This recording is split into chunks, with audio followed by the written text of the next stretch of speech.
University, Machakos, exclusively on KBC Channel 1. They came, saw and scored their way to the DFB Pokal final. Germany's valiant rivals, SC Freiburg and RB Leipzig, are a heartbeat away from lifting the ultimate trophy of which none has ever won. SC Freiburg are still hopeful of winning their first major title in club history. Meanwhile, RB Leipzig have reached 2 of the last 3 DFB Pokal finals, losing 3-0 to Bayern Munich in 2019 and 4-1 to Dortmund in 2021. It is therefore a moment of truth for these finalists. So 5 from 6 this season, make that 6 from 7. 35 minutes gone, 3-0 Freiburg. This is history in the making. As we reveal the identity of 2021-2022 DFB Pokal champion, keep a close eye on this grandest match between SC Freiburg and RB Leipzig on Saturday, the 21st of May 2022 at 9 p.m. live and exclusive on KBC Channel 1. KBC Channel 1, your true sports partner. As campaign intensifies for the upcoming general election, what does all this mean for you, the voter? What do the candidates have to offer?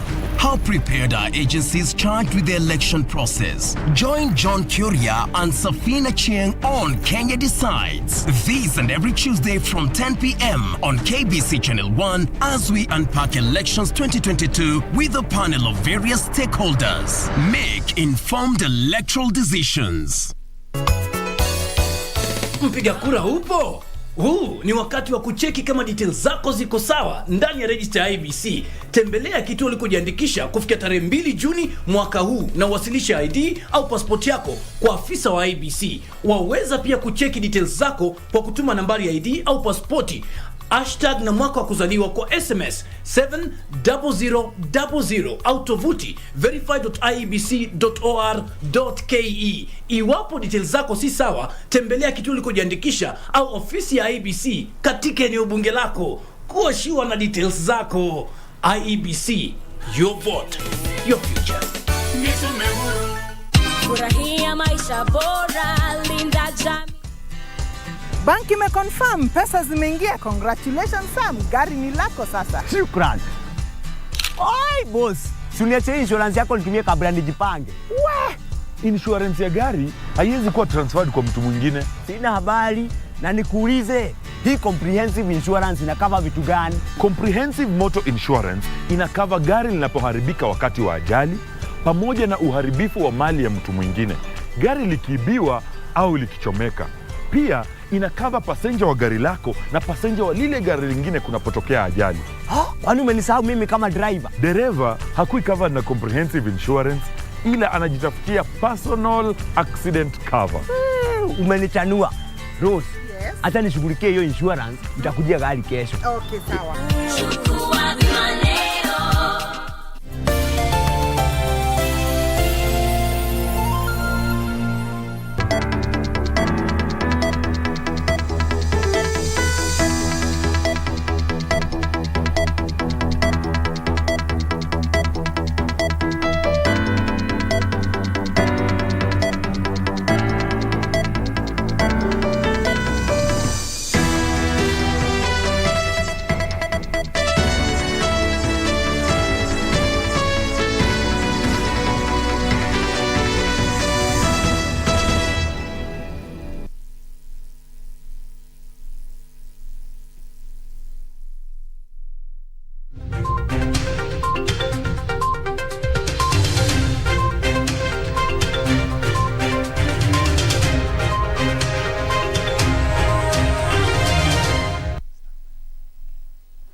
Well, it's the 17th day of May 2022. You are in time for KBC Prime Edition, coming to you live from Broadcasting House right here in Nairobi, Kenya. And charity begins at home.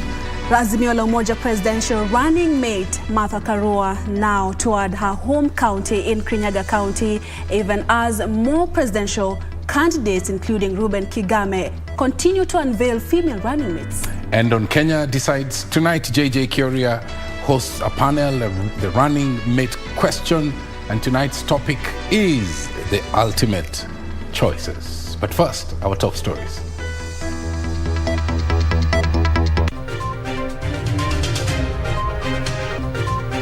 8,000 delegates troop in Kisumu as the 9th edition of the Africities Summit begins.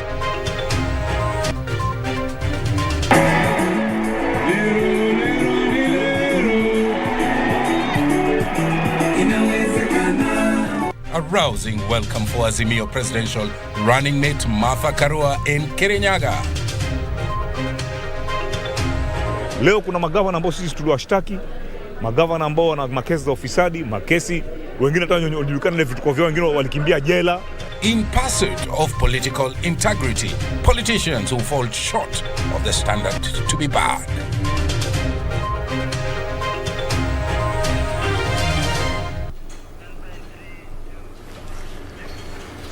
Thank you very much indeed for joining us. My name is Mboya. My name is Museo. A very warm welcome to the broadcast. Lensa Odingo is our sign language interpreter tonight at KBC Channel 1 News at Purity_Museo at Mboya24. The hashtag to use tonight is Prime Edition. Straight to our top story. Azimio la Umoja One Kenya Coalition Party running mate Martha Karua received a rousing welcome at her Kirinyaga County home during a homecoming a day after she was unveiled as the Azimio la Umoja Party running mate. Karua, who also toured Murang'a County, urged Kenyans to interrogate leaders on what they have done to change the lives of Kenyans.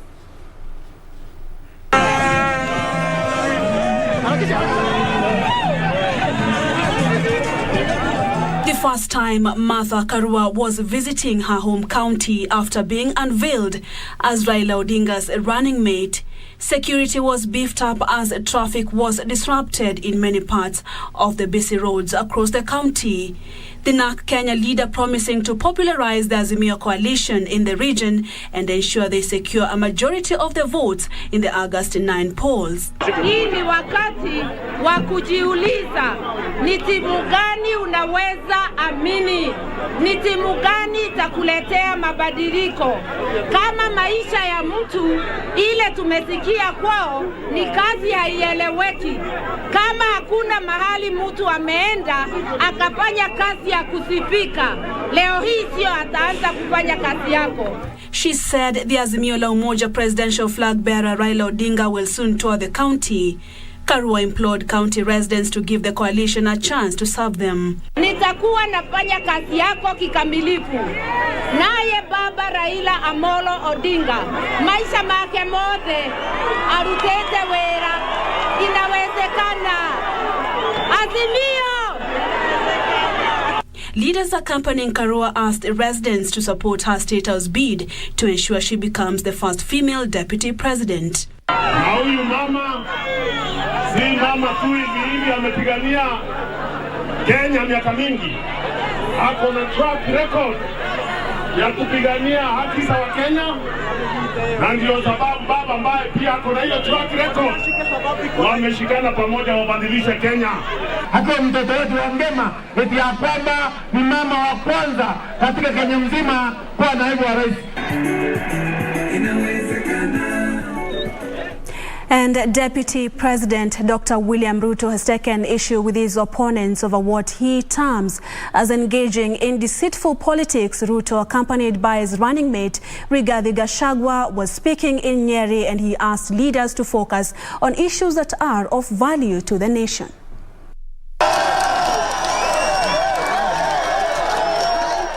Deputy President William Ruto was in Mathira, Nyeri County for the burial of James Reriani Gachagua, the brother to his running mate Rigathi Gachagua.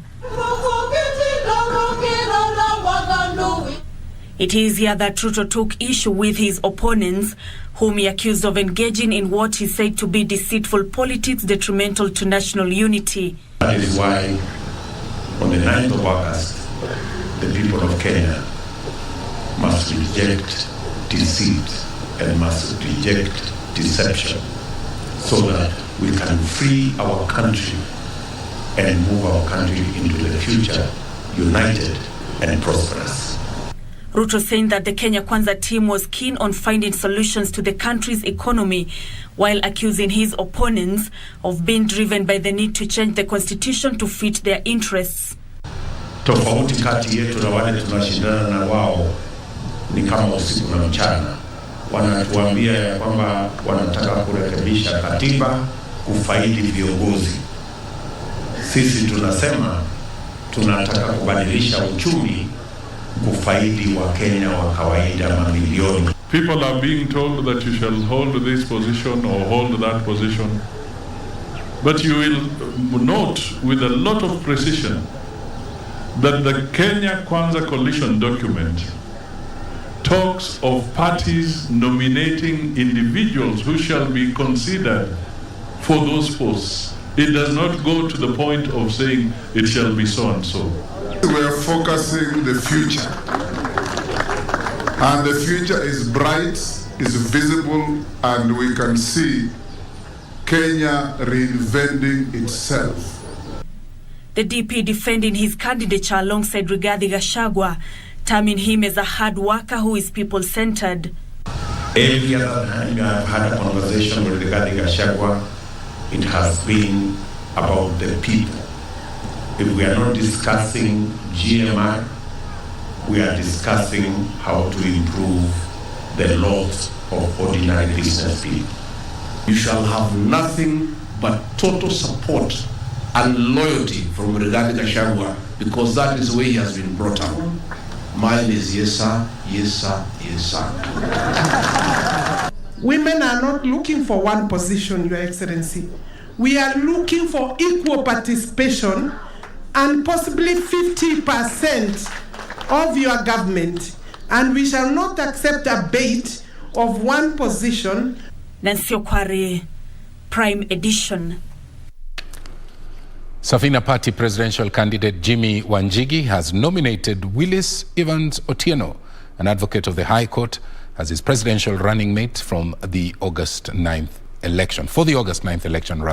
Meanwhile, gospel musician Reuben Kigame, who is eyeing the top seat, unveiled Irene Ng'endo Kamau as his running mate. Speaking after the unveiling, Kigame, an independent candidate, challenged political parties to comply with the 2/3 gender rule.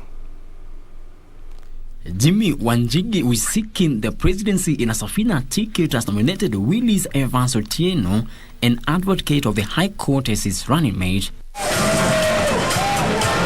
Promising to revolutionize the economy by creating business opportunities, Wanjigi said Safina Party will save Kenya from the high debts the country is experiencing. We are resetting Kenya, and that's what we need to do. And reset, we don't want to carry the baggage of yesterday forward. This baggage is full. Otieno accepted the nomination, saying time for young people to take high leadership positions have been long overdue. I work largely on public law, public interest litigation, working with local communities to use the law as a tool to bring positive change to communities. Most of the cases which I do are about putting governments to check. Meanwhile, gospel musician Reuben Kigame, who is vying as an independent candidate, unveiled Irene Ng'endo Kamau as his running mate. Building Kenya implies building people, building citizens, building you and me, building every child, building every woman.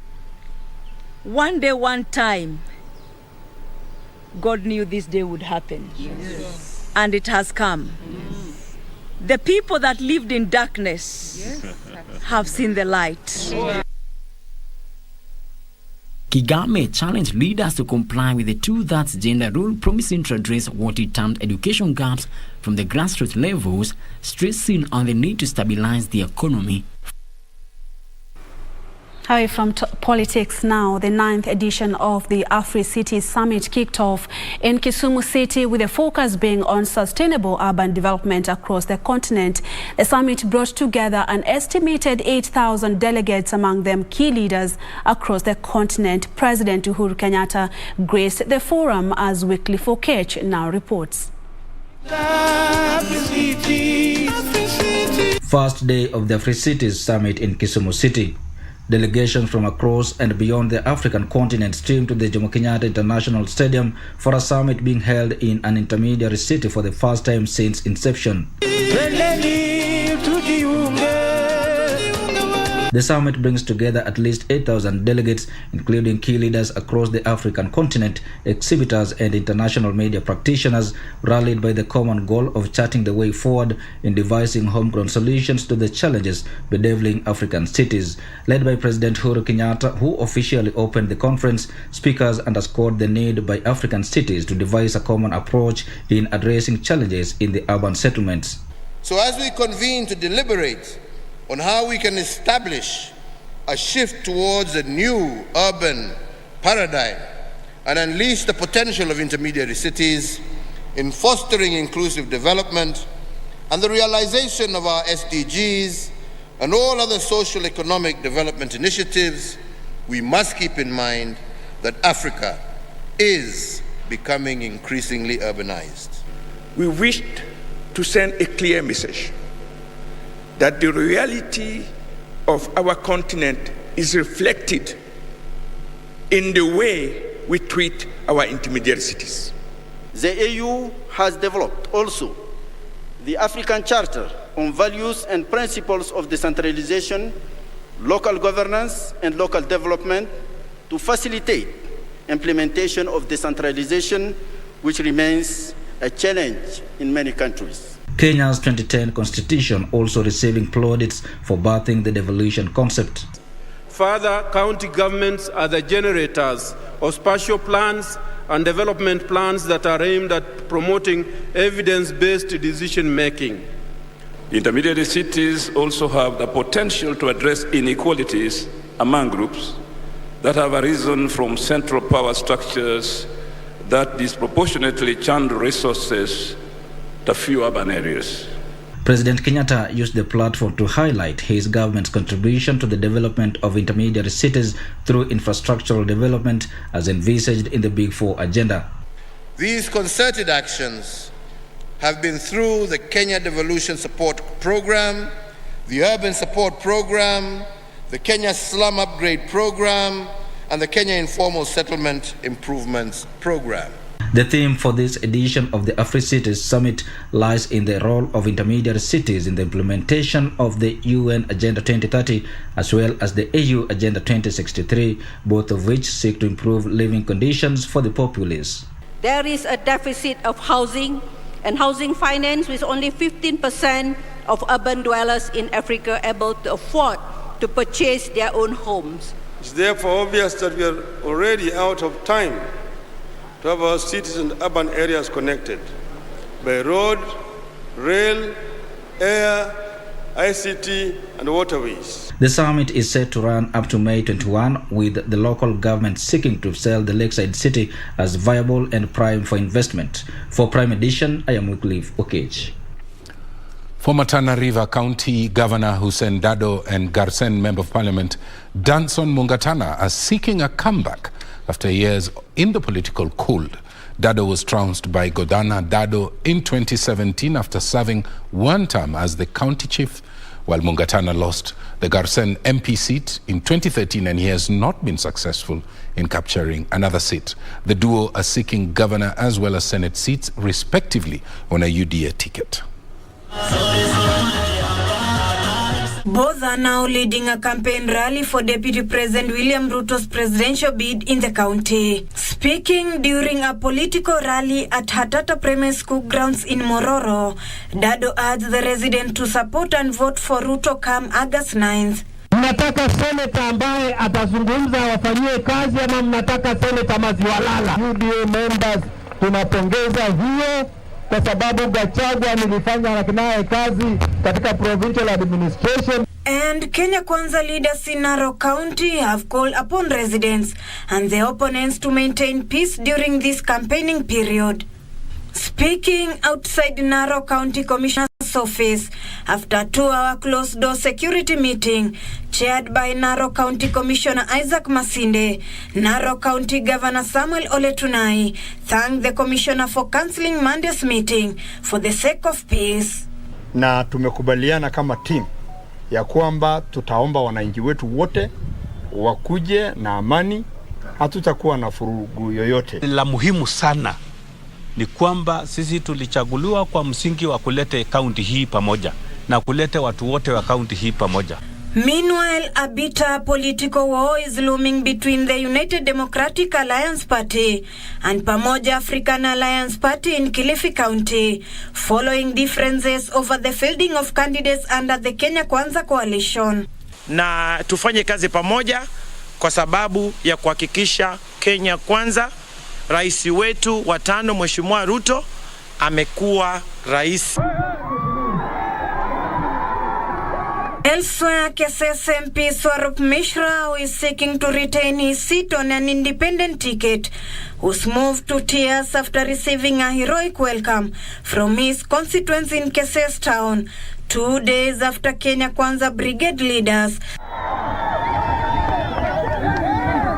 blasted him for shunning away the UDA party, which is a common party in the region. We have to work together by the grace of God, and your blessings and your prayers. Ruth Wamboi for Prime Edition. In other news, the offices of the Director of Public Prosecution and Ethics and Anti-Corruption Commission are imploring ways of barring politicians with integrity issues from contesting in the August 9th general election. The Director of Public Prosecutions, Nordin Haji, and the Ethics and Anti-Corruption Commission Chief Executive Officer Twalib Mbarak have said they will use all available avenues to ensure Chapter 6 of the Constitution is fully adhered to. It was on the sidelines of the ongoing 4th Regional Conference of Africa, Indian Ocean and the East Africa Association of Prosecutors in Mombasa that the offices of the Director of Public Prosecution and the Ethics and Anti-Corruption Commission took on Parliament for circumventing Chapter 6 of the Constitution, allowing politicians facing graft cases vie for elective seats. Sasa mtu mpaka ana record ya kukimbia jela. Na bado nyinyi mnasema huyu jamani innocent. Record ziko prison ziko, mtu alikimbia jela na mtu akimbia jela anataka nafanya nini? Bas tutatafuta tumshike na tumrudishe.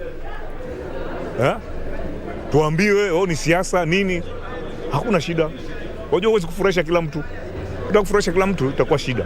Haiwezekani kuwa umekuwa impeached kwa ajili umefanya kosa fulani ama kadha wa kadha kule Nairobi, na sasa umetoka kule Nairobi waja kwa ofisi kutafuta ofisi nyingine kwa mji mwingine.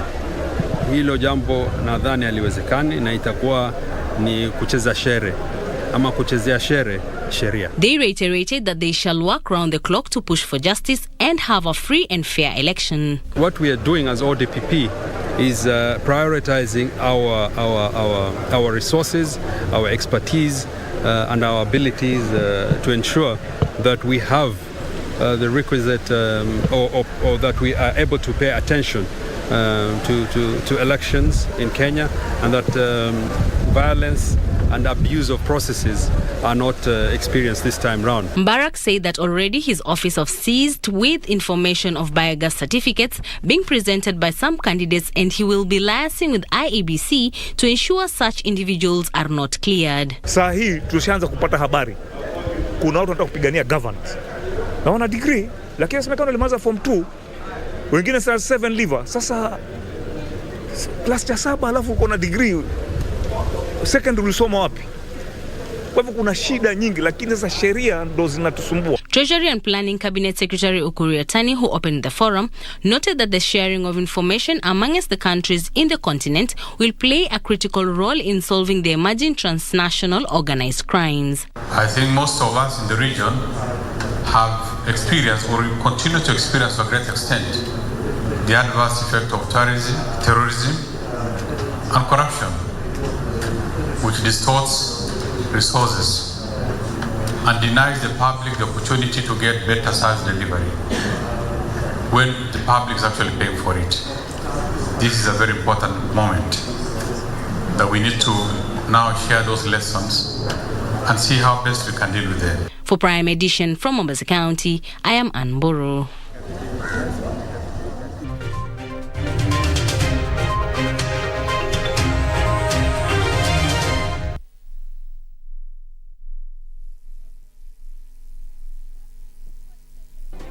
Do you have a news story to share with KBC? Get in touch swiftly on email news@kbc.co.ke or call 0723-892-654 or 0734-780-124.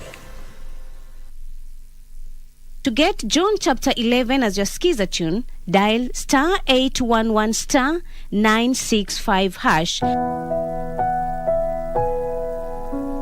I am the resurrection and the life. The one who believes in me will live, even though they die. John chapter 11, verse 25. To get John chapter 11, dial *811 *965#. To get John chapter 11, dial *811 *965#. Our arts and entertainment industry has evolved over the years. It is at such times that our destinies are written. Will we rise up in courage or die in cowardice? Who are the movers and shakers in film and theatre? Get trendy as we review locally produced films and stage drama every Wednesday at 9 p.m. on Cinemas and Theatre. Brought to you by the Kenya Film Commission. Film Kenya, Capture Africa.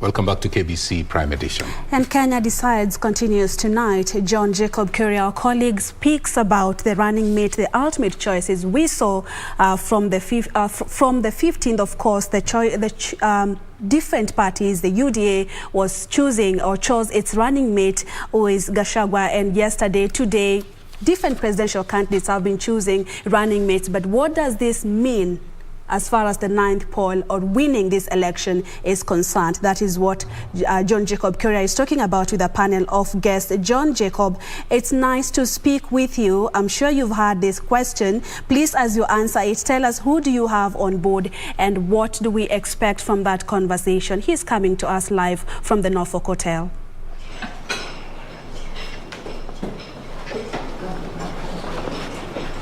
Thank you, Purity Museo and Tom Mboya. Indeed, we're live from the Norfolk Hotel. The conversation tonight is on the running mate question. On the 16th of May, which is yesterday, that was the deadline for the submission of the running mates. And that will be your conversation tonight. What went into the thinking that informed the choices for the running mate position? That is a conversation tonight, and we look at all the candidates nominated for various, or the presidential aspirants, but most importantly, the two major coalitions and the candidates they settled for. That's a conversation, and what went into the minds of the presidential aspirants as they settled for this running mate candidates. And of course, tonight we'll be engaging Daisy Amdani, Kennedy Ojonge, and Dr. Gillian Roa, obviously to settle this question on what went into the choices of running mate. That conversation coming from 10 to 11 on Kenya Decides. Back to you, Purity and Tom. Thank you very much, JJ. JJ joins us right after this live broadcast. But let's get on with the day's news. The outgoing clerk of National Assembly, Michael Sialai, has defended the Parliamentary Service Commission against inefficiencies in concluding the multi-billion shilling Parliament Tower that has taken 8 years. Appearing before the Defense and Foreign Relations Committee to defend his suitability for position of the High Commissioner to Namibia, Sialai attributed the delay to contractual hitches beyond the Parliamentary Service Commission. Here's that report. The National Assembly Defense and Foreign Affairs Committee continued vetting nominees for missions. The nominee for Indonesia, Galma Boru, a career diplomat, was the first to defend his suitability to represent Kenyans' interests in the biggest economy in Southeast Asia. Trade is one area that I'll be focused on in terms of taking goods where we have comparative advantage, like coffee, tea, cut flowers, macadamia nuts, leather, and other products into the market where we have comparative advantage. In terms of employment opportunities, Chair, there is a demand for English teachers in Indonesia. That will be my entry point when I arrive in Indonesia, to be able to see whether I'll be able to seek employment opportunities for Kenyan English teachers. Paul Ndongo, nominated as High Commissioner Mozambique and currently serving as the Director Foreign Service in charge of Asian Pacific, was the second before the MPs. The lawmakers seeking to know how Ndongo would use his 32 years experience in foreign affairs to better trade between Kenya and Mozambique. What business opportunity do you think are available to our country, and do you think we have taken advantage of such opportunities before? If yes, how? If no, how do you plan to go about it? The nation of Mozambique is a friendly country, a beautiful country with a lot of opportunities for bilateral trade both ways. And indeed, I've not come across another country outside of East Africa which has an equal exchange in terms of exports and imports like we do with Mozambique. Outgoing Clerk of National Assembly Michael Sialai appeared before members who have been his peers for the last 5 years. He has served legislature as the clerk. MPs sought an explanation on the delayed completion of parliamentary towers and cost variation therein. When we took to this contractor who took over the building, we have known were just for main works, but we also had so many other subcontractors, almost 18 of them in fact, electrical, plumbing. What people do nowadays is to take one contractor to do all the work, and there were issues between subcontractor and the main contractor, which the commissioner, I can tell you, have had to go out of their way, meeting almost daily to ensure that they start working relationship between the contractor and this one. Others that appeared before the vetting committee include retired Major General Andrew Ikenye, nominee for Nigeria, Margaret Shava, nominee for Netherlands, and Amina Abdallah, nominee for Sultanate of Oman. Geshoki Washira, Prime Edition. And the United Nations has cited insecurity as a major threat to leadership globally. UN's entity for gender equality and the empowerment of women, UN Women Deputy Country Director Rukaya Mohammed said victimization of women venturing into elective politics denies nations better leaders. Azarine Muchuma Odim now reports. Societal discrimination is a major setback for women scaling to management. UN Women Deputy Country Director Rukaya Mohammed says the patriarchal nature of African culture tends to subjugate women.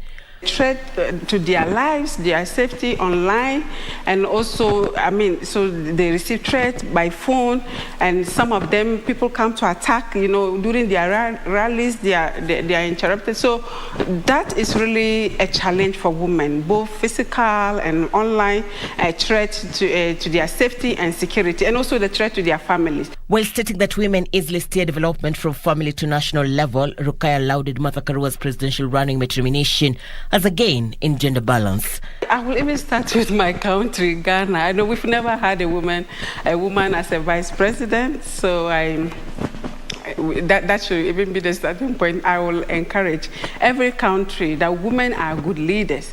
When in countries that you have women leading, actually there's great investment in social, like education, in health, and infrastructure.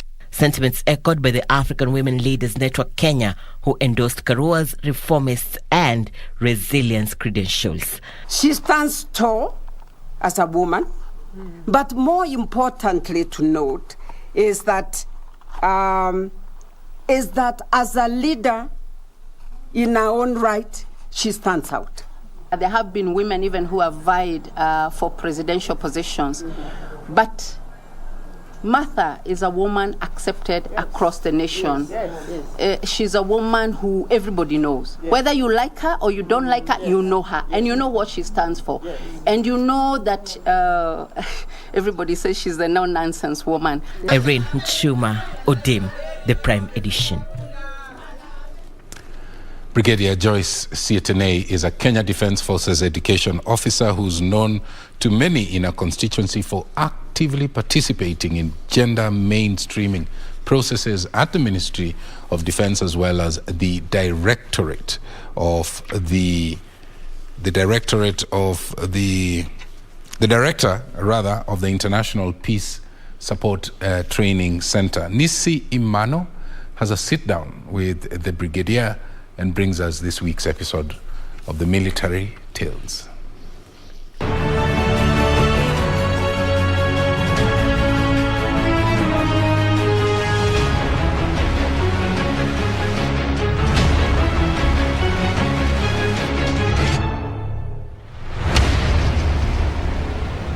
A sunny afternoon in Nairobi, I sit down with the director of the International Peace Support Training Center, Brigadier Joyce Sietene. Joyce was born in 1967 in Kapsabet, the fourth daughter in a family of 9 children.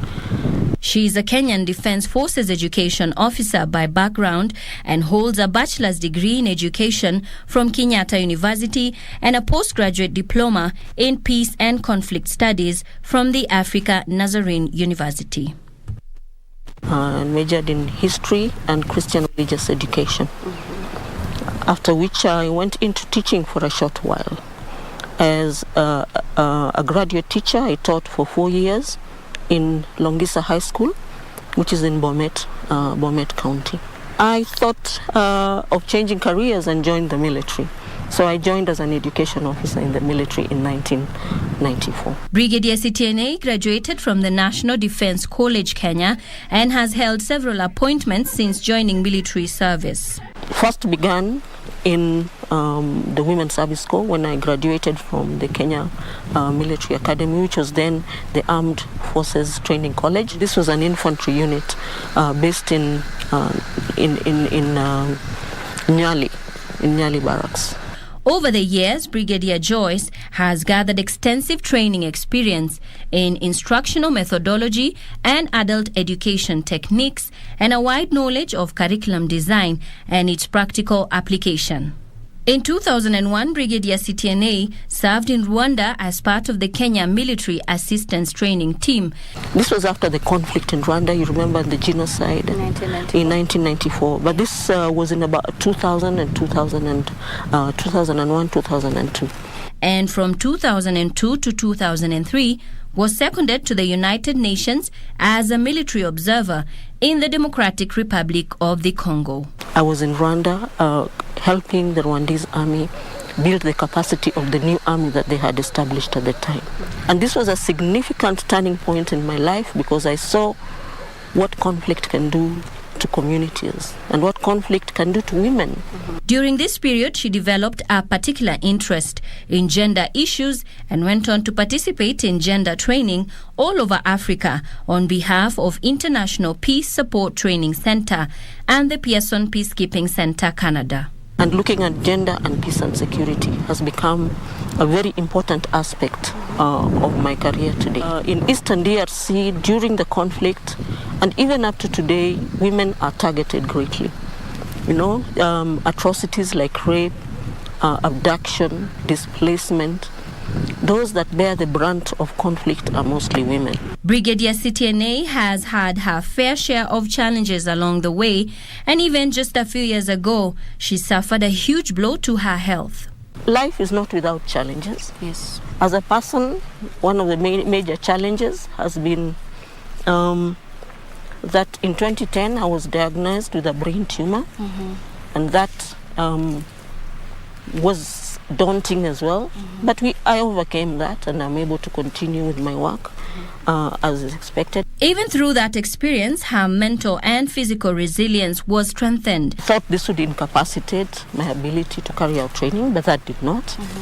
But with the support of my colleagues and the military, I overcame. That was a major challenge. This is the International Peace Support Training Center in Karen, where Brigadier Joyce Etienne is the very first woman director since the establishment was founded in the year 2001. I came back from the Democratic Republic of Congo. I went back to the Defense Forces School of Higher Education, where I carried out activities as a trainer, and then got my deployment to International Peace Support Training Center. And this is a place I have stayed for many years. She continues to facilitate training workshops and courses imparting practical gender mainstreaming skills and knowledge in support of the institutionalization of gender at the International Peace Support Training and the Kenya Defense Forces. International Peace Support Training Center has given me a lot of experience in terms of helping me conceptualize a lot of things on peace and security, ensuring that gender is mainstreamed in every training activity that we undertake here at IPSTC. There's a lot that I carry with me, and I believe I'll be telling my grandchildren in their old age. Reporting for KBC from the International Peace Support Training Center in Karen, I'm Nisi Imano.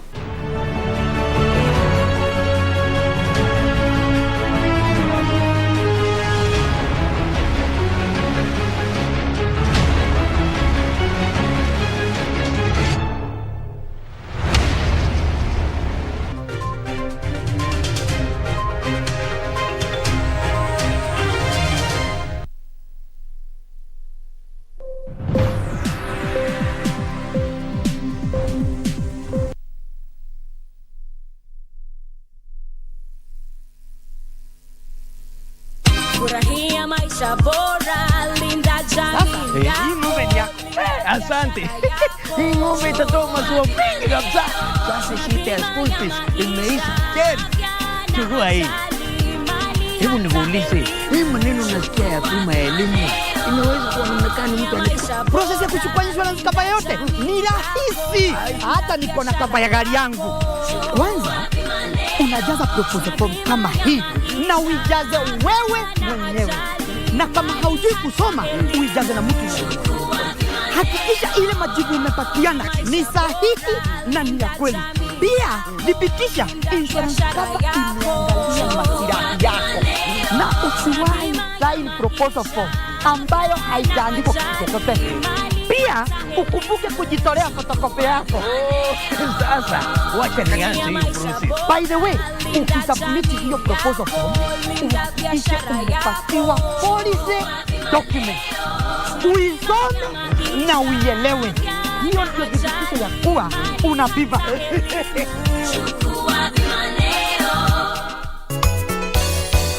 Mpiga kura upo?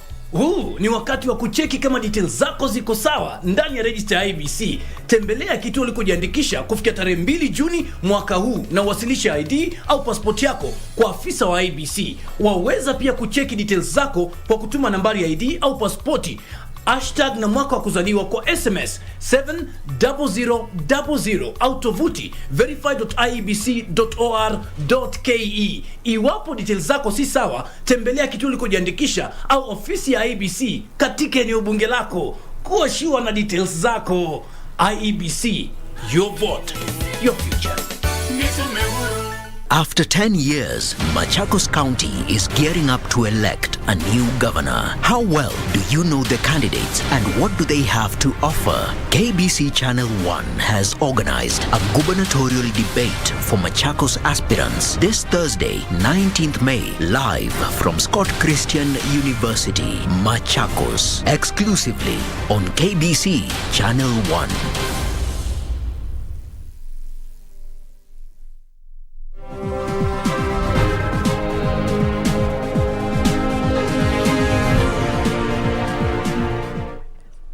Welcome back. Let's now take a look at today's business news. My name is Caroline Jenga. The Central Depository and Settlement Corporation says the monthly charges on stock accounts that come into effect in July will not be suspended. CDSC says stakeholders were given 60 days to make their input to the proposal before it was implemented. CDSC Chief Chris Mwebesa says the 100 shillings monthly levy on the account is very small to cause investor flight from the market. The levy has been criticized by stockbrokers and money market managers. Yesterday's announcement by the Central Depository and Settlement Corporation to introduce account maintenance fees for stock market accounts have caused a major stir in the local markets.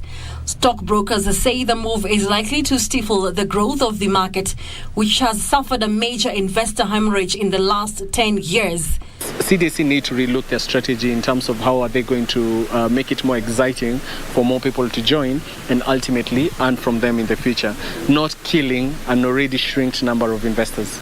According to the brokers, the number of CDSC accounts has dropped to 80,000 from a high of 2 million when the Safaricom shares were floated in 2007. Safaricom has dropped to levels now we're seeing 30 and we're going below 30's level. And, you know, if you see such a drop in Safaricom that accounts for 57%, it definitely shows you all the other stocks are dragged down to those levels.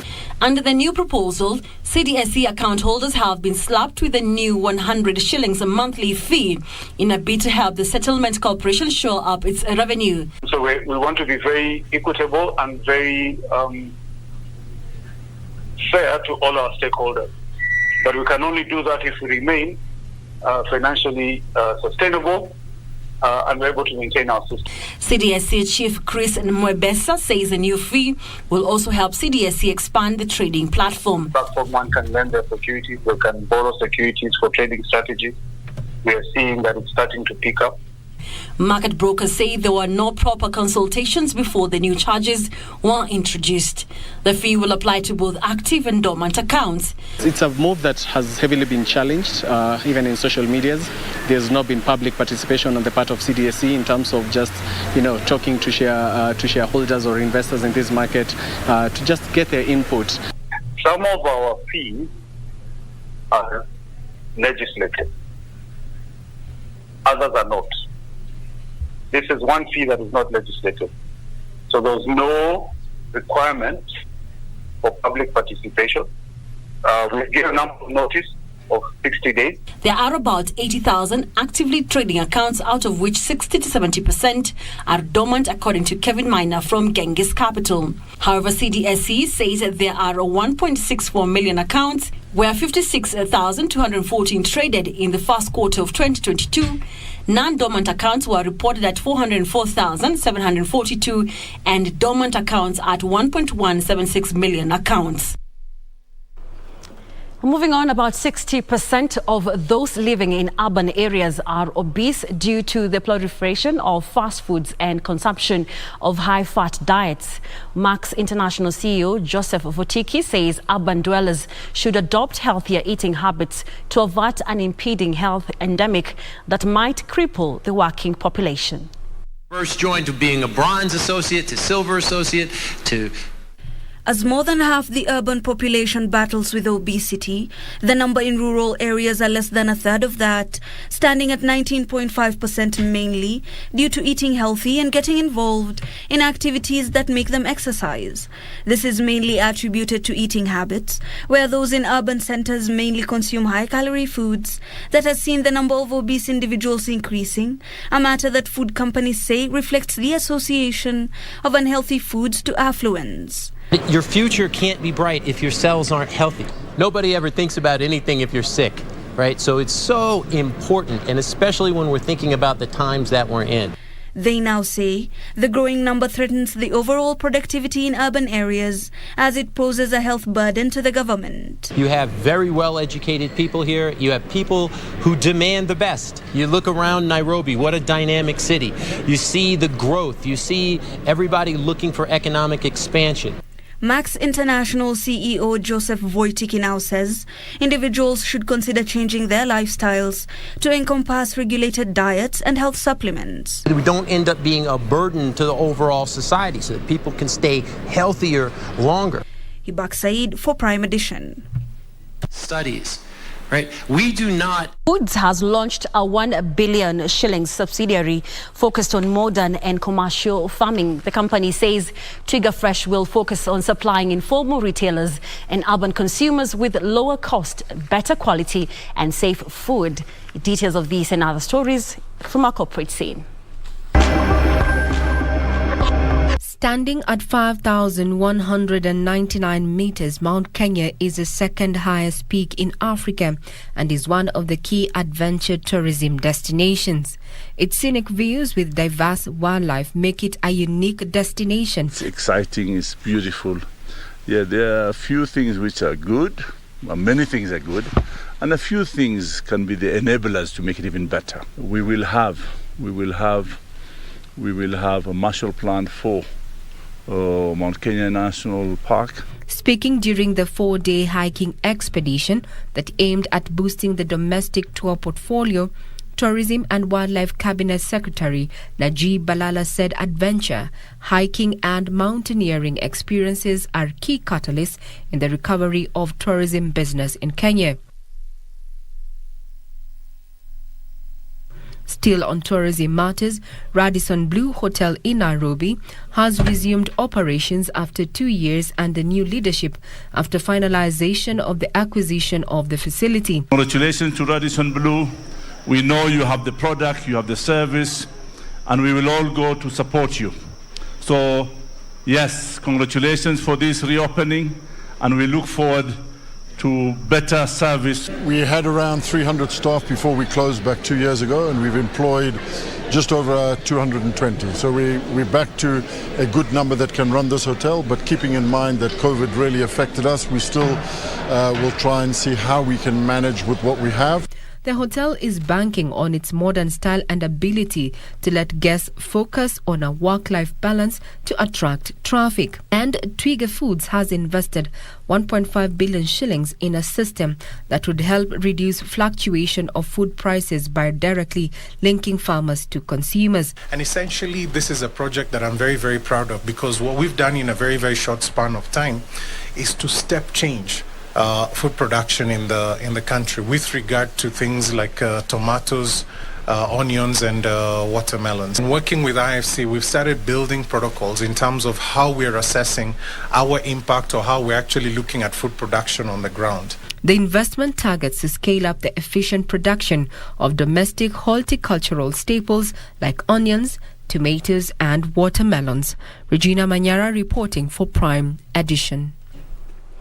Kenya is now looking for alternative sources of wheat in countries such as Serbia to cushion consumers against the high cost of wheat flour and to avert the looming shortage. Local farmers can barely meet demand as most of them have embraced other ventures such as livestock, maize and hay production.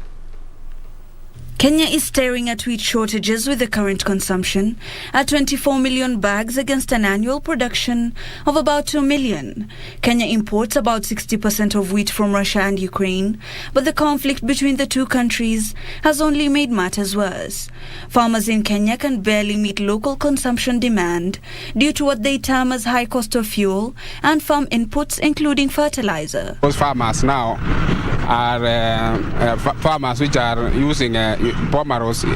They have cows and do not have farms, so they use bomaros to feed their cows. Even though officials are exploring alternative sources of wheat in order to make up for the shortfall, farmers are against the idea of wheat importation. Let the government help us produce more so we can help each other in this country. Some farmers say the high cost of production has pushed them to consider other ventures such as livestock, maize, horticulture and production of hay.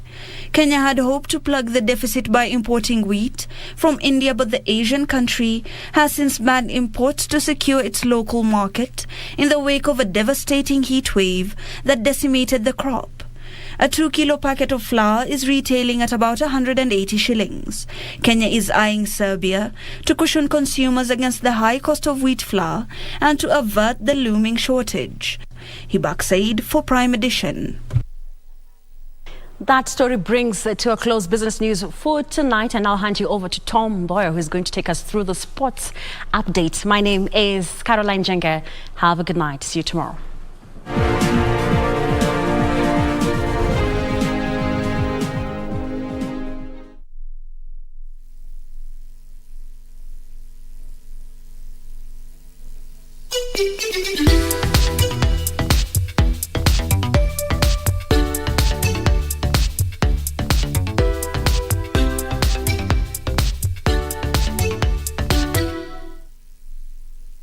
They came, saw and scored their way to the DFB Pokal final.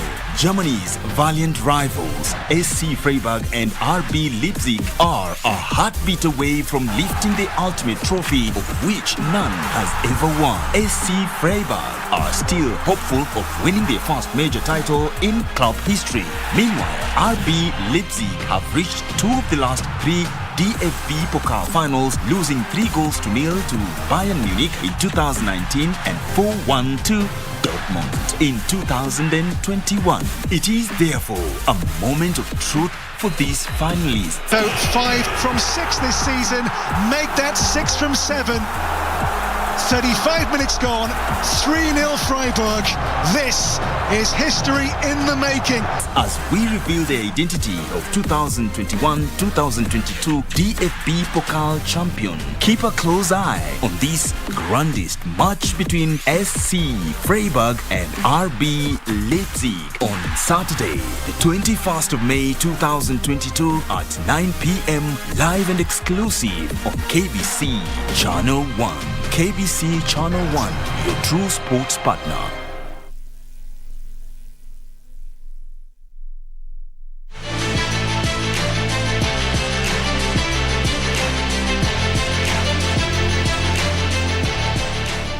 It's now time to get sporty. The National Athletics Trials for Birmingham 2022 Commonwealth Games that were slated for this Friday and Saturday have been postponed to next month. The new dates were announced by the National Olympic Committee of Kenya as well as the Athletics Kenya in a joint presser.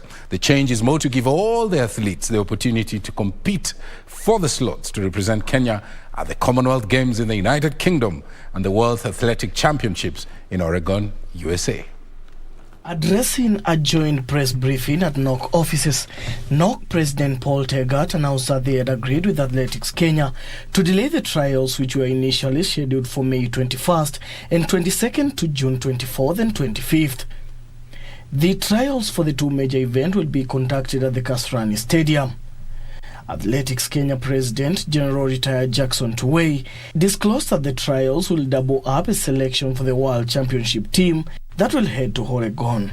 For us, we want to see to it that the ones that are going for World Championship will be the same ones will be heading to Commonwealth Games, and we are looking forward that we want to have a very strong team representing the team, because between the World Championship Athletics, we will have close to about 2 weeks before the start of the Commonwealth Games.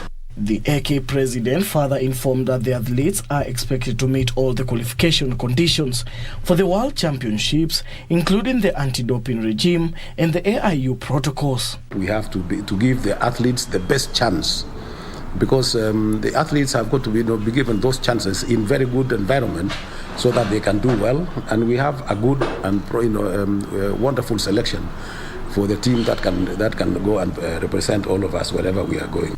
The athletics program in the Birmingham Games is set to kick off 2 days after the opening ceremony, which will happen on July 28th, with the marathon event set to take place on 30th of July. The Kenyan marathon teams have already been selected and is currently in training camp in Eldoret.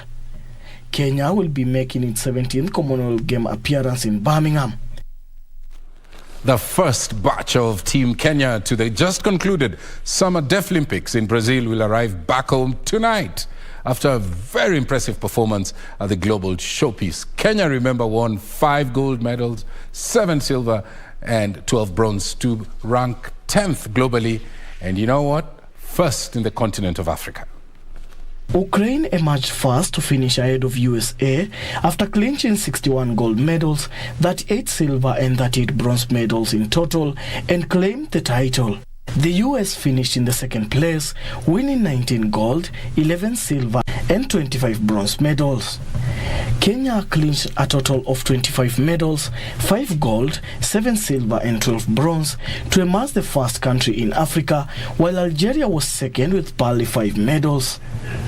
The team is expected to return home in batches starting Tuesday this week. The government of Kenya has promised to accord the Triumph Kenya Deaflympics team a heroic reception to celebrate them for their stellar performance in Brazil. For Prime Edition Sports, I'm Daniel Mwendwa. Liverpool will continue with their quadruple pursuit when they travel to take on Southampton tonight, hoping to secure a win to close the gap between them and Manchester City to 1 point. Meanwhile, Arsenal's hopes of finishing in the Premier League top 4 were dealt a huge blow after a 2-0 shock loss to Newcastle at St. James Park. That's last night.